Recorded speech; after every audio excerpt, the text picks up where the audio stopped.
We're here with Jake and Mick, the founders and directors of the DC Peaks 50 here in Davis County. It's almost 60 degrees outside today. The sun's been shining. It's hard to imagine it's been just over 24 hours since the two of you, along with Farmington Search and Rescue, officially confirmed that every runner was safe off the mountain after the storm brought whiteout conditions, significantly more snow than any of us expected, to the Davis County mountaintops that make up the course. And the two of you made the decision to cancel the 50-mile ultramarathon that the 87 runners had started around 5 a.m., pull all the runners off the course between the first and second aid station. The story's received a ton of attention in the press. There's been coverage in CNN and New York Times and Fox, and I've seen the two of you feeling like doing full-time press right now. You've also received a lot of love from the ultramarathon community, which has been awesome. I just got back from an afternoon gathering with the participants, who I'm sure feel much more comfortable today than they did 30 hours ago. And we thought it'd be a good time to sit down and get the two of you to tell the whole story from start to finish. So I'll ask a few kind of common questions we've heard, and the two of you can run with it from there. But I'll start with the most important question first, which is, how are the people in the DC Peaks community feeling today? You've just met with participants and family and volunteers and staff. How's everybody doing? We've had a lot of people reach out to us. People are good. People are, happy, and they're all warmed up and got to sleep. And we had everybody meet us over at the finish line at Tunnel Springs Park and had some food. We had all the aid station food left over, so we had everybody come over, and we decided to give them their finishers sunglasses, their Gooder sunglasses. And there were lots of laughs and lots of hugs and tons of support, and people, thanking us for helping them get off the mountain safe, and and we're thanking everybody for them helping the runners get off. The volunteers and aid station captains and things to help everybody get off the mountain. And it's a good overall vibe on social media, in all the press releases and news interviews we've done. It's a lot of good, positive things being said. Fantastic. That's great to hear. Jake, how have your conversations with runners been over the past day? They've been incredibly positive. I have received text messages and DMs directly from runners that I had never met before yesterday. I spent a lot of hours at the top of that peak near Francis Peak, hiking out in and out with these people, and man, they're incredibly grateful, and as am I. But man, I did not expect that at all, to go down like that, and the fact that we came out of it on the other side of it like this, like we are. And their responses have been, just incredibly grateful, warm. They're all really, really excited to come back and do the full course next year. A lot of what I've witnessed over the last 24 hours with the interviews that you've both been doing is a little bit of education, where you've had a lot of people asking you, like, what is the ultramarathon community like? Like, why would someone ever want to do a race like this? Why would you ever leave to go running when it was even forecast to be cold at all, let alone like raining and potentially freezing temperatures? It's been kind of cool to see you explain a little about that community that I know you're both a big part of. But what is it about the ultramarathon community that is uniquely attracted to events like this, and what is it that makes events like this so meaningful to participants? I think the ultra community, it thrives on adventure and risk and taking on challenging things, right? That's what drives you to sign up for a race. The mileage, the distance, the location, the views that you get to have after a long, steep peak that you have to climb, the vertical gain in the course of a race. That's what drives us as humans, right? Like the challenge to overcome something. And then when you put that in a community setting, that it comes together and gets even stronger. So you get a bunch of like-minded individuals who want to challenge themselves and work together to accomplish a great task, when you get to the finish line, that reward is that much greater.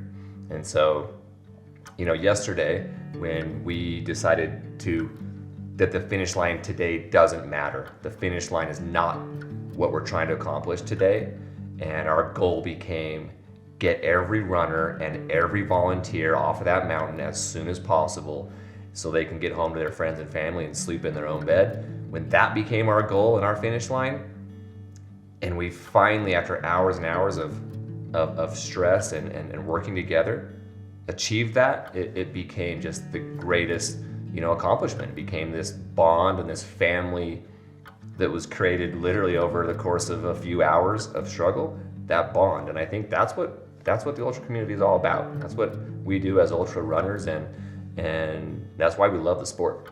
Runners go to bed the night before thinking, I'm waking up at 3 in the morning, whatever, Yep. heading up to the start line, whether they're the 4:30 or the 5:30 start time. They get there and it's pouring rain. How are spirits as the race is starting that morning? Has it started to cross your mind at this point?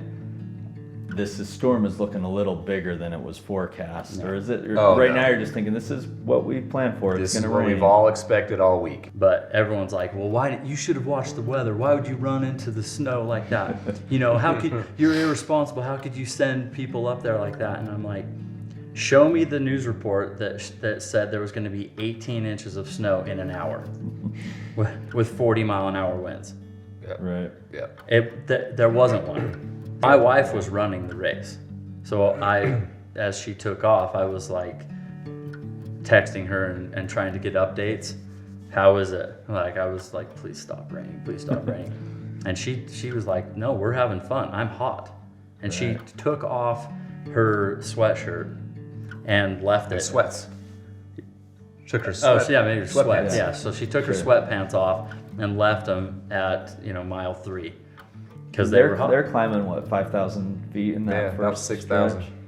Right after she dropped them was where she started the climb. So that was probably not great. But they were hot and they were having fun. They were, so the vibe was great for the whole first hour or two of the race. So that's 4:30. The vibe's great to 5:30. The first runners are around mile 4 or 5 at that time.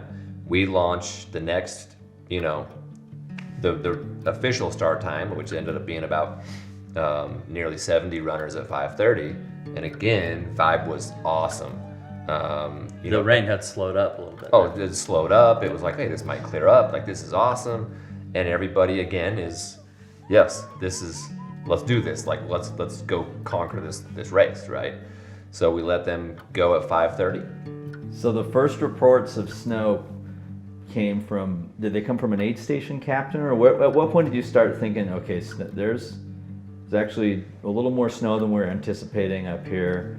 Let's start keeping an eye on this. At what point does your mindset, it hasn't shifted yet to like, we gotta call this, Yeah. but it starts to be like, this is snow. happening a little different than we Yeah, I expected think weather-wise. yeah, We have you know we there have was snow. we have different stories on this because we were in separate spots. Mine was they came in very quickly around the same time. My wife sent me a text of her, and I'm like, it was a picture of her in the blizzard, and I was like, what Yeah. the hell? And what time is this? This is a couple hours in? Yeah. They had done the initial big climb, and we're headed over to Probably about mile 7 or 8. Yeah. And around, like within minutes of that text message from her, Tara, our aid station captain at aid station number 1, she called me and was like, hey, our side by side is stuck. I'm like, what do you mean it's stuck? She's like, it's stuck in like over a foot of snow. And I'm like, because down here, I'm like, in a foot of snow?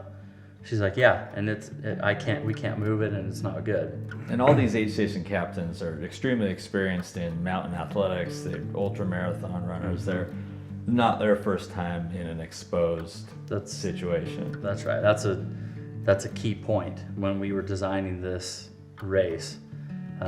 We were very specific in who we wanted as our aid station captains. We even turned a few people down because we wanted ultra runners, very experienced people, if for the good, like to help people have a good time, know what they needed to hear or what they needed at an aid station, or for the bad. If it went like this, we know we have people that know what they're doing, which definitely came into play. Yeah. So this is sometime before 9 a.m. that you two haven't connected yet, but you've reached the conclusion based on these communications from the two aid station captains. Like, I don't think this is a viable race for the rest of the event. Yeah. Yeah. Normally I would have obviously talked to him before I just called the race. Right. But I'm like, no, this is done. And now it's about 8:30.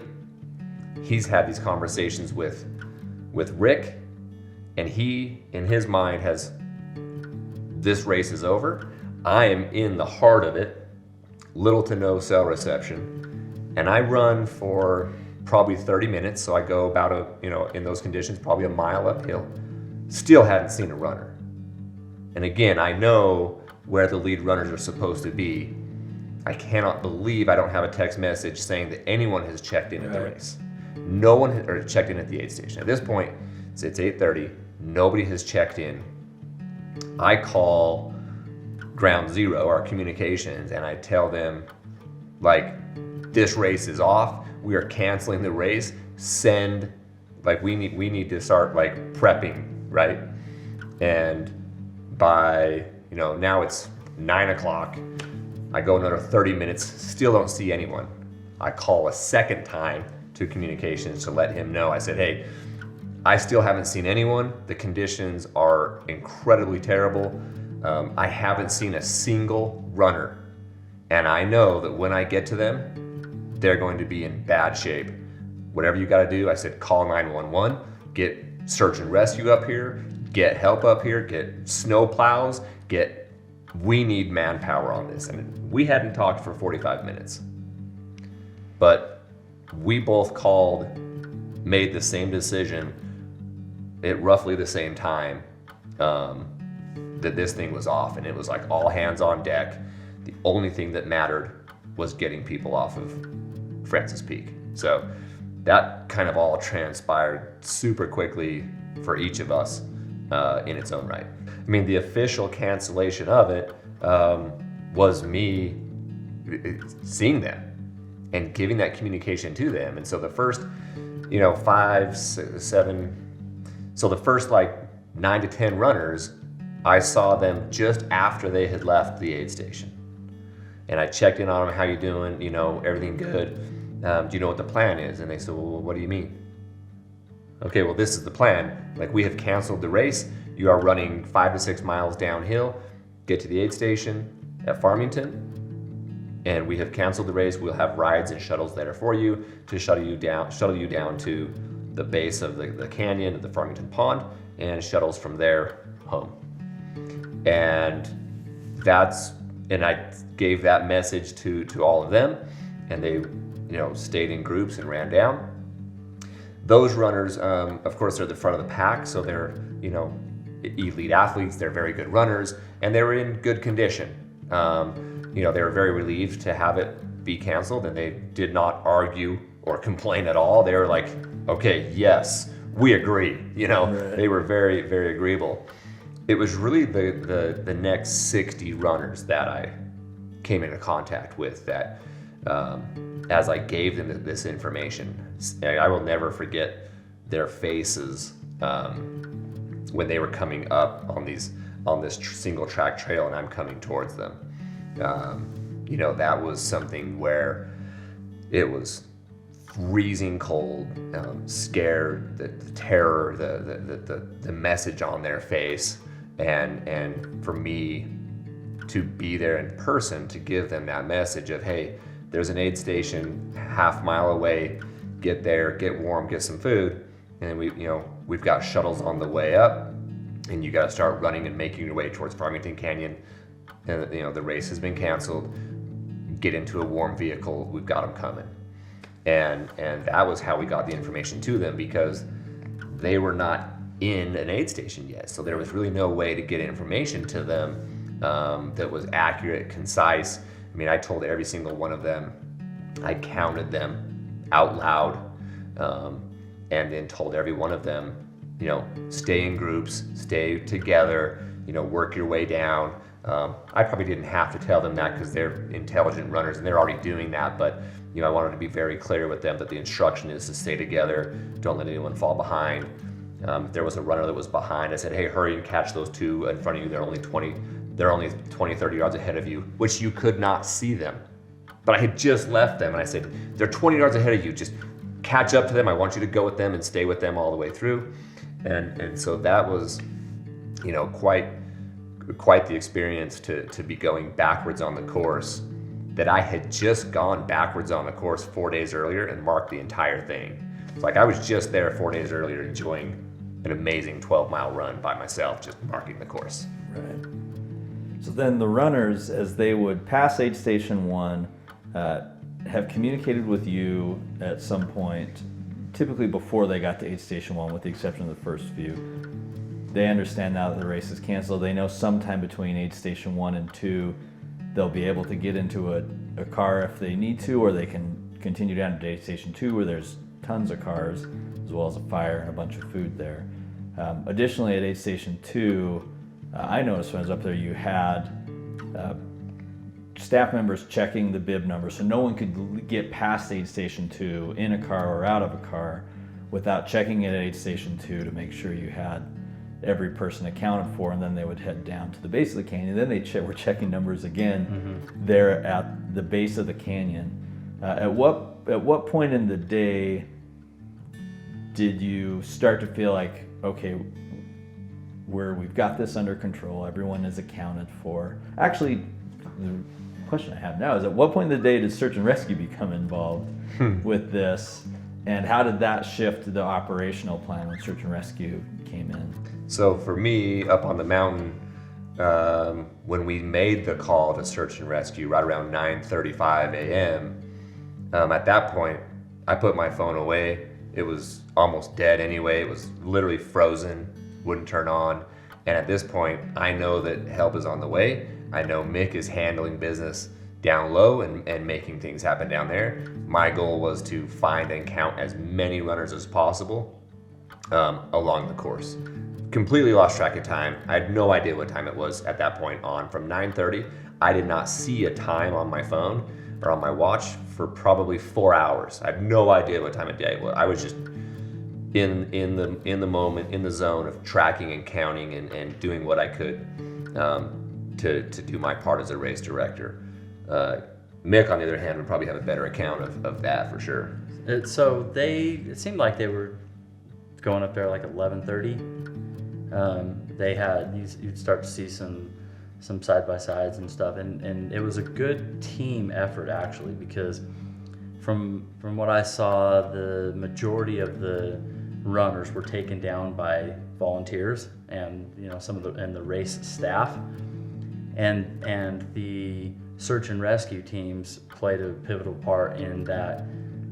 They swept the rest of the course. They went into like the scary parts, the eye of the storm. Yeah, to just look for the last few stragglers that we didn't believe were there, but you never know if people slip through the check-in points or whatever. So very, very grateful for search and rescue for going into that. They got off the mountain at like 7 o'clock that night. They were out there, so that was a huge part. So while they didn't take as many people down, they did a tough part. And all these, even these runners that are moving slow because of the conditions, I mean, these are all highly trained athletes and people that are very comfortable in the mountains, in those mountains on these trails, and so it's a sign a little bit of how extreme those conditions were. That it was tough conditions for sure. So you get to this point, you're finally starting to feel some peace. The runners are are safe. What are you starting to think and feel this time of day? We're probably early afternoon time. 1:30, 2 o'clock. Yeah. At that point, I'm at the pond. It's just me and a couple people just waiting to, we're making contact with search and rescue there, just waiting to see how the numbers shake out. Mick is down at you were down at the station. Sheriff's office. He's at the sheriff's office, doing all the math and counting all the numbers and the names and we're communicating. We've got my wife and her cousin, going through all the names on a shared Google Doc with Randy and them, and we're all communicating and just narrowing the list down. It got down to about 7 or 8 unknown, down to 3, 2, 1, and we got stuck on that one for a few minutes. Then they called, and we're like, "Thank you." So how many, something being successful like this takes a ton of people. What different groups were involved in this, and how, any messages you have to those groups? A lot of people came together, and they came together quickly, starting with our aid station captains and the crew that we had assembled. They were amazing. I would take them any day, all day. I felt that way going in, and we were right. They stepped up, and I have so much respect for them. I'm very grateful for them. There's other groups. The search and rescue team went up there, like we mentioned, into the storm. And these are volunteer people that just left, their normal lives in a second to come up there and put themselves in danger to help find and to help down runners. So great. I mean, that's amazing to me. It makes me want to go join that. Yeah, Farmington PD closed the canyon, I saw. Yep, we had Farmington PD, Farmington Yeah, the sheriff's department. Yeah. Even UTA bus came to help. Yeah. Yeah. People, just anyone that heard, that had a 4-wheel drive truck or whatever, just normal, everyday members of the community were totally down to help. So you've got the paramedics there, you've got the police there, you've got all these first responders, and no one was freaking out. It was like calm and cool, and you could tell that these were professionals, and it paid off because this was a success story. Cool. I think that from the runners to their family and all the volunteers, and we had a volunteer list of over 100. Yeah, 140 volunteers. Pre-race, we probably ended up with 200 because of the amount of people that came to the aid at the end. I mean, there were 2 random deer hunters at the top of the mountain that had just killed a deer that morning who were helping us haul off, and get the last few runners off the mountain. So, it was just an incredible moment. Any last message from you guys to those 87 runners and their families and volunteers? Well, first of all, thank you for all of your support. We are very excited that you came to join us for our first DC Peaks 50. It did not go the way that we wanted to. We hope that next year does. And we're letting all of you in for free. Yeah. So we're rolling over the credits for the 87 starters. So we might even make a cool t-shirt for the survivors. Yeah, we're gonna do something cool, something special. That's kind of the way we operate. Is this race from day one? We decided this is gonna be different. We are different race directors than the community has, and it's gonna heighten the involvement and what we can do in the sport, all the way down from the technology, the sunglasses versus a medal, And it's going to take everything. us on national news. And that's how we're gonna get in the New York Times. It's really what we said 2 years ago. We totally Yeah. said that. Yeah. So we're doing it again next year? Yes, we Yes, no question. We're doing it again next year, and it's going to be a blast. It's going to be awesome. Yep, everybody's excited. I can't wait to get on Ultra sign up and put it on there and drop 87 names in there, and we're off and running. Baby. We're not even gonna ask them. They're just in. You're in. You are running. Yeah.